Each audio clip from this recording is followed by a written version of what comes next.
So I'd like to introduce Danielle Allen, who is a candidate for governor.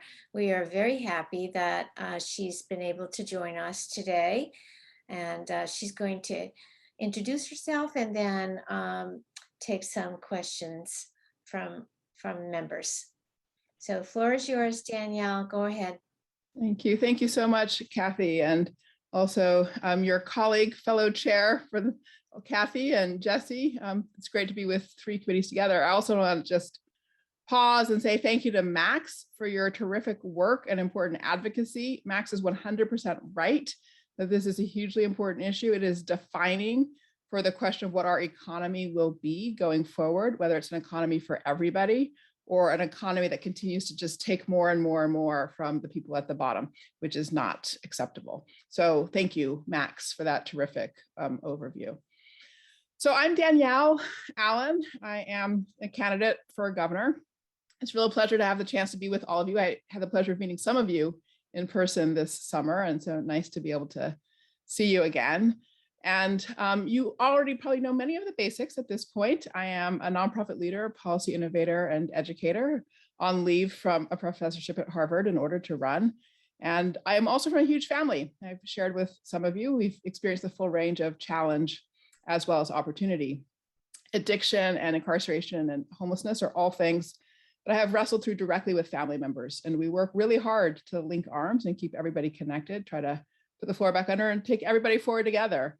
That's the spirit I believe we need right now in the Commonwealth as we try to move beyond this terrible pandemic and beyond this sort of split screen reality we have in the Commonwealth, where we have booming areas prospering in the Boston area, and then other parts of our state that really have a contracting economy and reduced opportunity and security, or lack of access to health resources. But I want to just tell you a little bit more about what has led me to this point of jumping into the race. It is the pandemic that has brought me here. But that said, I have been edging toward public service over the past decade. And I come from a family with a deep and long tradition of working on behalf of democracy. So on my mom's side, my great-grandparents helped fight for women's right to vote in the early 20th century. And my great-grandmother was president of the League of Women Voters in Michigan in the 30s, which is a special part of family pride. And on my dad's side, my granddad helped found one of the first NAACP chapters in Northern Florida in the 40s, which was super dangerous work. So my parents met and married in California. My mom's white, my dad's black, and they married in the 60s at a point when their marriage was still illegal in some parts of the country, but California was a different place. And they taught my brother and me always to claim our voice and claim our power. But the other thing that was the core lesson in our family from those grandparents and great-grandparents who've done so much civic work was, it doesn't matter what your day job is. You are always also working in the community on behalf of your community and on behalf of securing empowerment and rights and democracy for all. So I've always done that. When I was a junior starting out professor at the University of Chicago, I helped build an adult education program for low-income adults outside the university. And I participated electorally as a regional field organizer in the 07-08 Obama campaign. And then that civic engagement all got super personal for me in 2009.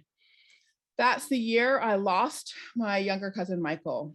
We grew up together and we're super close. He is probably the first baby I ever held when he was born in 1979. I was being bullied on the playground at school that year, and lo and behold, my aunt delivered a ready-made new best friend. He was a bright kid, gorgeous smile, full of curiosity and lively mind, wanted to grow up to learn French and travel the world. And then in 1995, when he was 15 and I was a few years out of college, he was arrested in Southern California on a first arrest for an attempted carjacking. So a terrible thing to have done, but on that first arrest, he got a sentence of 12 years. So he served that time. And then when he got out, I was what I always call cousin on duty. So I was trying to help with housing and jobs in school, trying to help Michael put the pieces back together. I'll never forget sitting with him in a hot car on a hot summer's day, weeks after his release, looking at a map, just trying to figure out how to put those pieces together. The only job that would consider him was in one place, miles away in another direction, the only community college program with a path forward, and miles away in a third direction, the only place with access to affordable housing. Public transportation in between was slow and unreliable. So I sat in that hot car, Michael in his nice new business clothes. First thing we did when he got out was buy clothes so we could go for job interviews. Hot though, and both of us sweating. Just had that feeling of dread, in my bones when you're thinking, I don't know how these pieces are going to fit together. And for Michael, in the end, they didn't. 2 years after he was first released, he was killed by somebody he met while he was in prison. That was my life's turning point moment. It was super hard for my whole family. I had a deep sense of personal failure about Michael's death, but it was also a real moment for digging in and asking the question of why is it, as a society, we're doing such a bad job of helping so many young people make a transition to a healthy adulthood? So I jumped in. That started me on a journey of issue advocacy. I jumped into justice reform and became an advocate for cannabis legalization and other aspects of taking apart the war on drugs. That led me to work on democracy reform. I came to believe to get important things done like that, we had to have a healthier democracy with full voice and representation.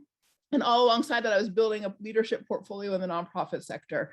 Dean at the University of Chicago at the age of 32, 250 FTE, $60 million budget, chairing the $6 billion Mellon Foundation, and then also coming to build a civic education provider at a small startup level. So all these things came together in the winter of 2020 when the pandemic hit. And I just had a deep sense of shock as I watched so many people, just sort of leaders in various positions, casually ready to imagine abandoning people. There was the crazy lieutenant governor of Texas, right, who said, oh, I don't think grandparents worry about giving up themselves on behalf of their kids. Let's just keep the economy open. My mom definitely wants to see her grandkids. I want my mom to see her grandkids. So it was just crazy. I knew we were a callous society, but the depth of it really shook me. And I had the same reaction to the way we push frontline workers back so quickly and aggressively without access to testing and PPE. That's exactly the issue Max was just talking about, the disregard we have for workers who are doing some of the hardest work on our behalf as a whole society. So I jumped in, I drew on my 20 years of leadership experience and advocacy experience and pulled together a big network of experts and practitioners, mayors, and community advocates. Together, we put together the first national policy roadmap, advocating for a real ramp up of public investment in testing and contact tracing. We got policy into federal legislation. President Biden signed one of our policies into existence via executive order in his first few days in office. But while I did that work, I just kept staring at the stark disparity of impact. The contrast between folks in the knowledge sector, like myself, we got to roll up the drawbridge and telecommute and ride it out, and the way the bottom fell out from under for so many others, especially people in the services sector. And that's not new. That kind of difference of experience has been building for a really, really long time. But as I did the COVID work, I just became ever clearer that this is the moment for transformation. And the second thing I became ever clearer about is that the transformation that we need is about basic building blocks that really are a state level responsibility: housing, transportation, schools, good jobs, and justice. We do need the federal government as a partner, and that infrastructure bill yesterday sure is going to be a big help to all of us, but we can't get it done. We can't do the fundamental work that's necessary without strategic, energetic leadership from the governor's office. And we have a governor who just likes to stand in place and not move until people push him and push him and push him over. That's not what we need. We need proactive, strategic, energetic engagement. And we've got to work on those building block pieces as a set. Look at how housing and transportation connect, how they all connect to good jobs as well, and justice. It's the only way we'll transition to a renewable energy economy.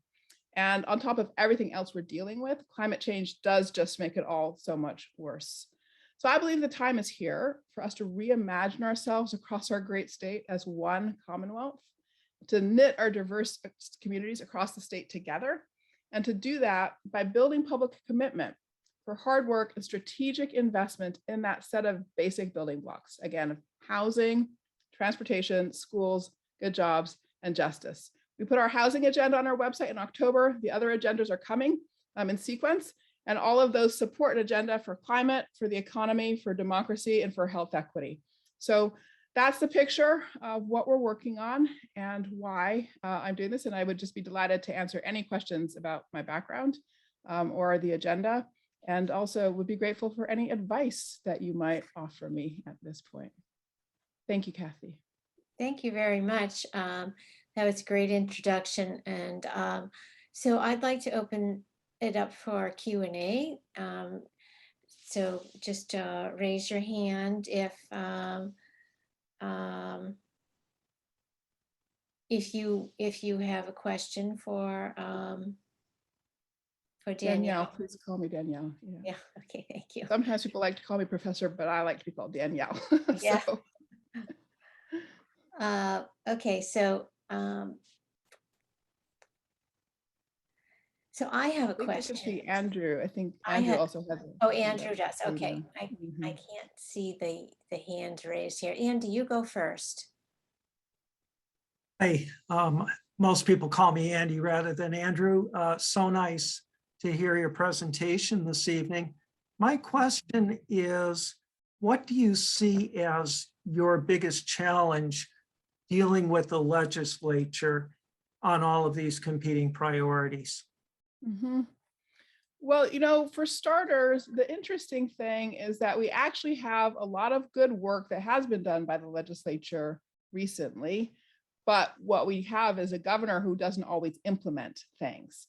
So if you take the Next Generation Climate Roadmap as an example, that is a really terrific roadmap and a great tool, but it will require a governor willing to implement to achieve and actually exceed the expectations of that roadmap.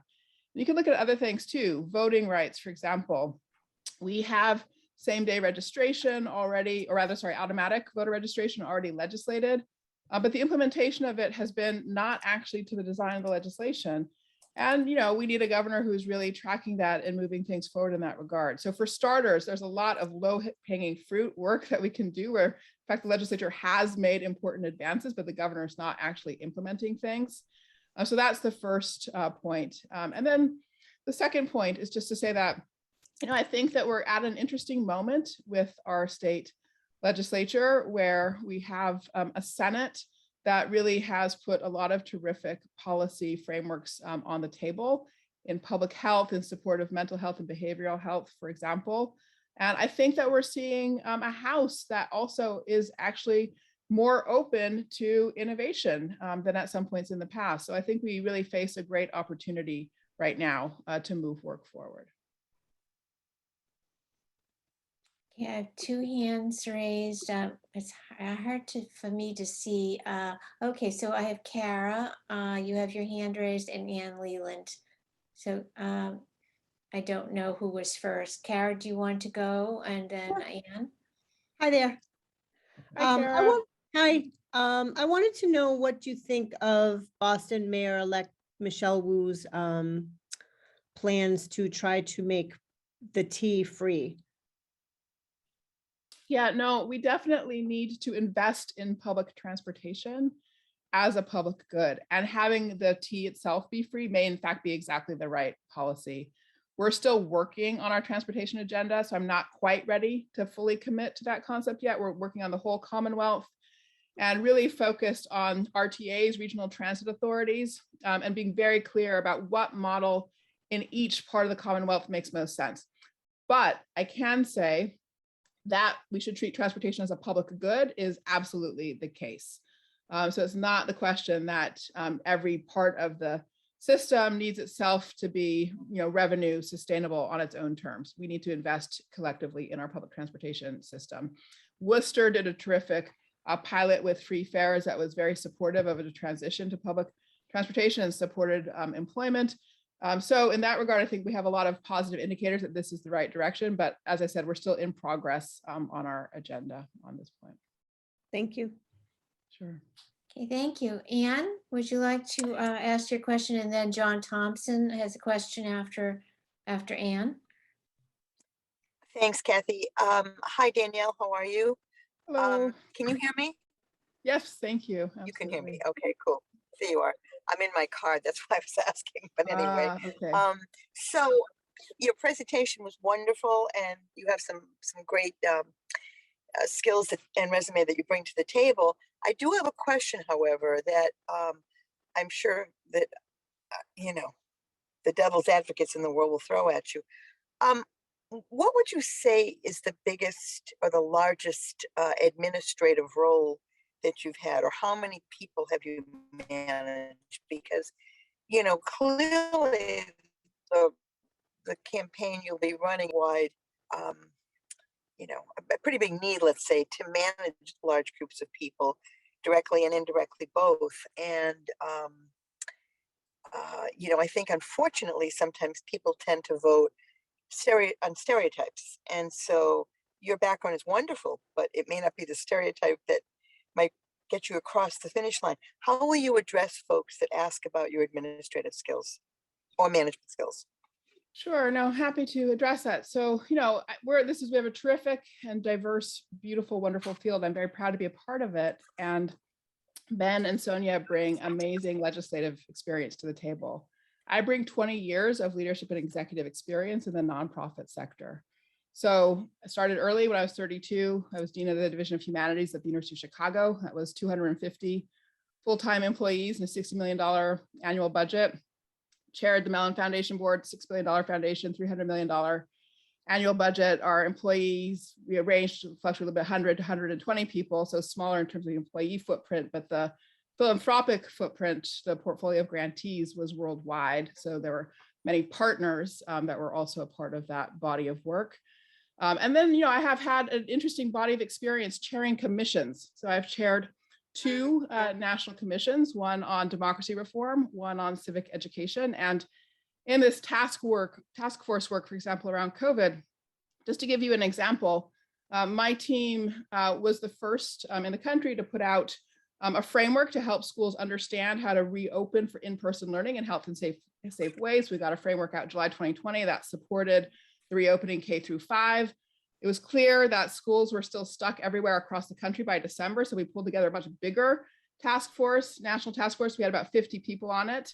You can look on the website, the COVID Collaborative, to find the work, but had the unions at the table, NEA, AFT, had the network of school superintendents around the country, and drove together to a shared framework for helping people figure out what to do at the school level, how to build out school-based teams, how to connect that to the district level, to the state level, to support healthy in-person learning. So that's a different kind of management, but that's the work I do, is working through big, strong structures of partnership to develop policy, to support implementation of policy, and so forth. So happy to share more. I've done work at small scales too, startup work, built a civic education provider here in Massachusetts that's got curriculum in about a dozen districts in the state and provides professional development support for educators across the Commonwealth. So, it's non-traditional for sure, non-traditional, but it's a body of executive and leadership experience over 20 years.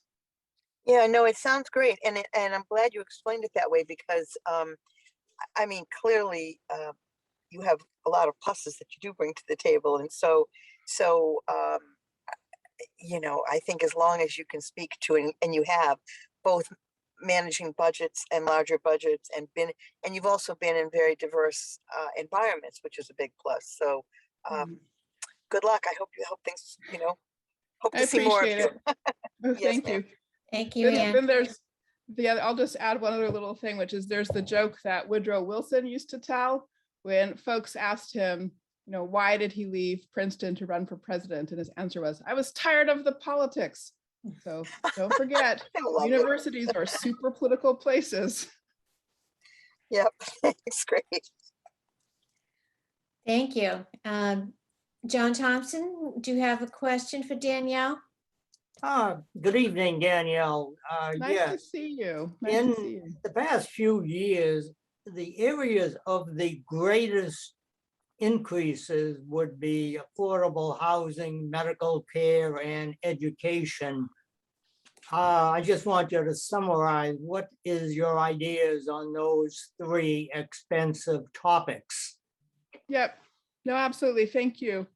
So on housing, I think it is necessary to work both on zoning reform and on tenant protections and investment in first generation homeowners and the like. So zoning reform, zoning overlays, different ones for different contexts, but that support affordable housing and the activation of a market that will give us an abundant supply of affordable housing across the whole Commonwealth. At the same time, though, we do need tenant protections like right to counsel in cases of eviction. I do think that municipalities should be empowered, if they so choose, to introduce rent stabilization. So that's not rent control where you cap rents, but it's where you have guardrails. And so for example, that no cap lower than 10% per year would be acceptable, but that still is lower than currently the average rate of rent increase nationwide, but in Massachusetts too is about 16% per year. So it is reasonable to control skyrocketing rents with rent stabilization with a cap that's at that no lower than that 10% level. And then investment, we do have state programs already to subsidize first-time home ownership. And I think that we need to actually increase that support for first-generation homeowners. And in a similar way, we need to stabilize the rental arrearages program, which helps people when they're between jobs stay in their homes. And as you all know, for families, for kids, if you can't keep a stable roof over your head, kids can't learn. People have trouble finding a new job if their housing is in flux and the like. So that transitional support is really critical. So with regard to schools, I am a supporter of the Common Start legislation to build out our early 0 to 5 education infrastructure, or excellent early childhood education ages 0 to 5. And in that regard, I am also a supporter of the Fair Share Amendment as the revenue source to move that universal early childhood education forward. And then with regard to healthcare, there are several things that we need to do. Part of the work is about really controlling costs around the pharmaceutical costs of prescription drugs and the like. And there we have regulatory powers in the state that we're not using quite with as much muscle as we might. So I think that's a really important part of opening space in our healthcare budgets. And then I do think that we need to really work to complete the mental health and behavioral health portion of our healthcare system, which at this point is not serving our Commonwealth well. And then the last thing to say there is just that we've seen the sort of consolidation of hospital power in Massachusetts, and that is really driving costs up. And so we really need to use some of our tools, antitrust tools, even to make sure that primary care providers and preventive care providers who are smaller and have a smaller cost footprint because they're not research hospitals, are a strong, robust network to help bring costs down for everybody and make healthcare affordable, high quality healthcare affordable. One thing John, on I'm curious. education, you did not mention higher education, community college and four-year colleges. Their tuition has remained more or less the same, but the fees are increasing dramatically. What is your opinion on community college and four-year college and fees and tuition? Yes, no, I apologize for leaving it out. I just was afraid I was already going on too long. So I was trying to select pieces, but in short, we have obviously a really incredible system of colleges and universities in the state, including our public universities and a great network of community colleges. We also have more strength in the vocational section than we often realize or acknowledge with the Voc Tech programs, also with great apprenticeship programs that unions have been building. And I think for starters, we have to see that whole fabric of institutions as a single fabric, so including the vocational pieces. And yes, we do need to strengthen the community college piece and ensure that we have support for our public higher education system that allows students to graduate debt-free. So when I say that I'm a supporter of the Fair Share Amendment and the surcharge on incomes above $20,000 a week, that would support the income tax surcharge, I am a supporter of that with the expectation that those resources would flow into education across the whole spectrum. So the 0 to 5 piece, but also the higher education piece, aiming towards that debt-free higher education goal. Okay, thank you. Sure. Thank you. Is there anyone else who has a question for Danielle? I have a quick question. yes, go ahead, Tim. With a lot of the new progressive ideas like free public transportations and with inflation going on, that might potentially cost all the state money. Do you think down the line there's going to be potential tax increase to make up those costs? So, I do think, there are a few different things to say. So at the moment we have a budget surplus for starters. So there's a question, that budget surplus we have reason to expect is going to be a regular feature of the budget. So the first question is, how do you want to invest that? As you know, the governor proposed a tax holiday to give that back. I think that's a mistake. We have a split screen economy in the Commonwealth, as I have this booming growth in Eastern Mass, but then other parts of the Commonwealth that have a kind of contracting economy actually and declining populations. And this is a moment where we need to infrastructure for the whole Commonwealth. So I think we should put the surplus to work on our behalf. I think, for me, the analogy is sort of to the moment after the end of World War II. The US had a budget surplus. The US did not give that back in a sales tax holiday. The US invested. Oh, you're freezing, Danielle.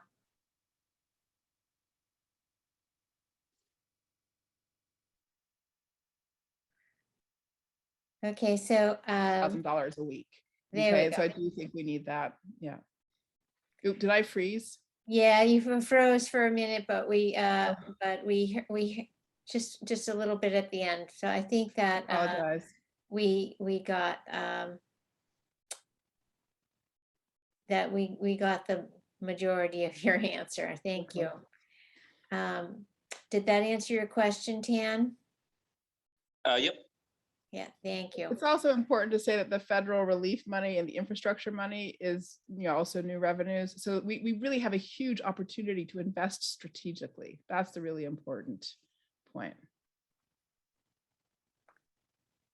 I recall visiting Portland, Oregon a while back, and their transportation system was free within the city limits.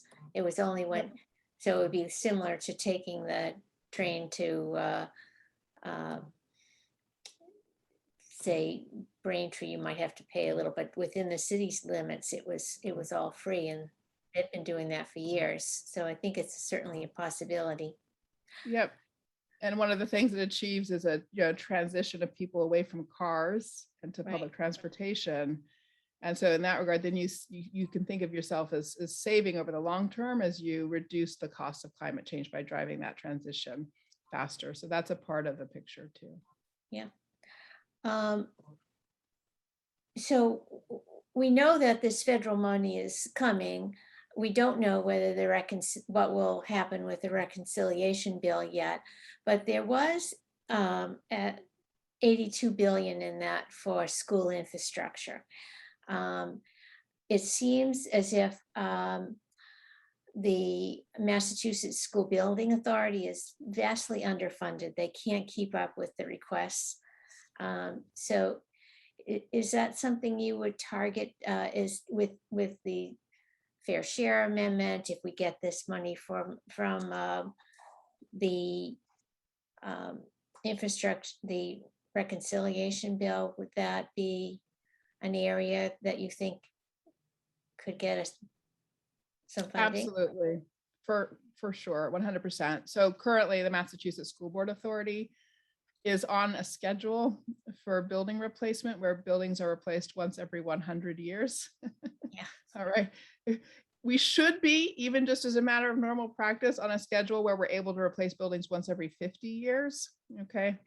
And then, of course, we all saw with the pandemic, the fact that our buildings are a long way from being those healthy green buildings that are best supporting of student learning and educator health as well. So yes, we do need a very serious investment in our school building infrastructure. And yes, I think that would be, excuse me, a high priority for those federal relief funds. Yes. Thank you. All right, is there anyone else who has any questions for Danielle? And I will say the folks at MSBA as well, they are ready to do more, and they're thinking really well about how to support healthy buildings for learners and educators. So, I think we have a good team there to do the work. Well, thank you very much. I think that was a great introduction to your candidacy, and we really look forward to watching your progress over the next year. And we most definitely want a Democratic governor in the corner office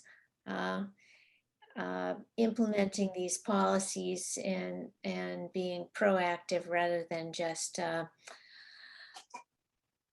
letting things slide or get brushed under the table. So I thank you very much, and I appreciate your being here. would Thank you, you like Kathy. to put any information in the chat for our members or?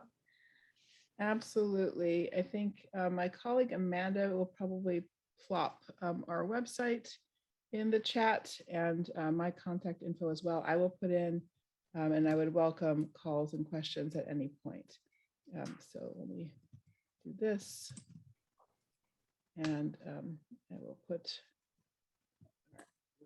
and Amanda may put some more things in as well, but those are the basics. And I'm starting to host volunteer engagement events and in preparation for the caucuses. So we would be delighted to invite all of you to participate in that way. And I should conclude by saying, I hope to earn your support. Thank you for your time.